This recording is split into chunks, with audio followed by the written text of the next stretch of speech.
काश्मीरमधील पहलगाम येथे झालेल्या दहशतवादी हल्ल्यामुळे संपूर्ण देश हादरून गेलाय।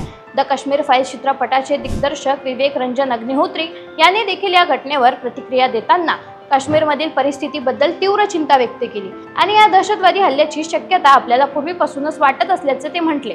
पहलगाममध्ये झालेल्या क्रूर हल्ल्यानंतर प्रतिक्रिया देताना विवेक अग्निहोत्री म्हणाले की त्यांचा द काश्मीर फाइल्स हा केवळ चित्रपट नव्हता, तर तो एक इशारा होता। सोशल मीडिया प्लॅटफॉर्म एक्स वर पोस्ट शेअर करताना विवेक यांनी लिहिले की 22 वर्षापूर्वी नदी मार्गामध्ये हिंदूंना एका रांगेत उभे करून गोळ्या घातल्या गेल्या होत्या। आज पहलगाममध्ये पर्यटकांची कत्तल झाली आहे। तोच रक्तपात, 30 दरी आणि 30 शांतता। द काश्मीर फाइल्स हा केवळ चित्रपट नव्हता, तर तो एक इशारा होता। अशा नरसंहाराकडे आणखीन किती काळ दुर्लक्ष करणार? विवेक अग्निहोत्री यांचा द काश्मीर फाइल्स हा चित्रपट 2022 मध्ये प्रेक्षकांच्या भेटीला आला होता। या चित्रपटाची कथा स्वतः विवेक अग्निहोत्री यांनी लिहिली होती, तर या चित्रपटाचे दिग्दर्शकही तेच होते।